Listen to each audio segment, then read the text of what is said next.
नाज़रीन, कराची में land mafia हथां शहीद कयल मुख्तियार कार एजाज़ अली चांडियो जे वाक़े ख़िलाफ़ मुख़्तलिफ़ तंज़ीमुनि, दुकानदार, चांडिया बिरादरी ऐं ॿियनि बिरादरनि पारां शहीद एजाज़ अली चांडियो जे क़त्ल वारे वाक़े ख़िलाफ़ मिठियाणी शहर में मुकमल शटरबंद हड़ताल कराए चौक ते धरणो हयो वियो। वधीक तफ़सील वठूं था मिठियाणी मां SS न्यूज़ जे रिपोर्टर शौकत मलिक खां। जी शौकत, तफ़सीलुनि खां आगाह कजो। मिठियाणी मेन चौक ते मौजूद आहियूं। एजाज़ चांडियो मुख्तियार कार जेको बेदर्दीअ सां हुनखे शहीद कयो आहे, उन जे लाइ शहर जा मुख़्तलिफ़ मकतब फ़िक्र जा माण्हू अॼु हिते सरापा एहतिजाज बणिया वेठा आहिनि। अचो त उन्हनि सां ॻाल्हि ॿोल कयूं, हुननि जो वधीक छा चवणु आहे। सुठो ऑफिसर, बहादुर ऑफिसर ऐं हिकिड़ो इंसान दोस्त ऑफिसर जो बेवाजिबी ना इंसाफ़ सां क़त्ल करे कराची में उनखे जेको आहे शहीद कयो आहे। असां सख़्तु मज़म्मत था कयूं ऐं घुर था कयूं त जेके हथ आहिनि, जिन जी साज़िश तहत ही शहीद क़त्ल थी वियो आहे ऐं हिन खे क़त्ल करण वारा हथ ऐं उन्हनि जे पुठियां ॿिया जेके उनखे अवाम जे अॻियां वाक़ो कयो वञे। असां घुर था कयूं त उहे जेके क़ातिल आहिनि ऐं सिंध गवर्नमेंट खां अपील था कयूं त उहे क़ातिल उन जे पोयां जेके साज़िशी अनासर आहिनि, सिंध जे माण्हुनि खे ज़हनी तौरु टार्चर कयो थो वञे, ज़हनी तौरु मफ़लूज कयो थो वञे, ताकी माण्हू पंहिंजी तरक़ी, पंहिंजो सुकून ऐं इत्मीनान विञाइनि।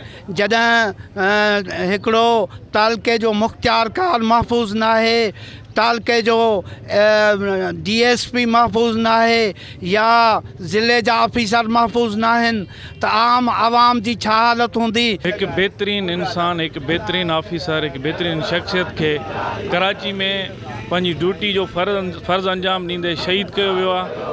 असां मुतालबो था कयूं chief justice of Pakistan, government of Sindh ऐं सभिनी बाला ऑफिसरनि खां त हिन शहीद जो इंसाफ़ कयो वञे ऐं हिन जे क़ातिलनि खे फ़िलफ़ौर गिरफ़्तार कयो वञे। कराची जहिड़े शहर में असांजे हिकिड़े कुंदर खे बेदर्दी सां गोलियूं हणी ऐं स्टेट जे अॻियां सरियाम उनखे गोलियूं हणी क़त्ल कयो वियो आहे। असांखे त इन ॻाल्हि ते ॾुख आहे त आजी साहिब खे ऑटोमेटिक इन शइ जो नोटिस हुजणु खपे हा त हिकिड़े सरकारी मुलाज़िम महफ़ूज़ न आहे स्टेट जे अॻियां, त पोइ ग़रीब माण्हू छा उते महफ़ूज़ हूंदो। कराची में जेको मोहतरम एजाज़ अली चांडियो जो बेदर्दाना क़त्ल थियो आहे, इन जी असां पुरज़ोर नमूने मज़म्मत कयूं था। अॼु असां हिते मिठियाणी चौक ते सिविल सोसाइटी जा माण्हू, मिठियाणी जी यूथ ऐं सियासी माण्हू, मज़हबी माण्हू, समूरनि मकतब फ़िक्र जे माण्हुनि खे ग़म ऐं गुस्सो आहे एजाज़ साहब जे क़त्ल जे करे।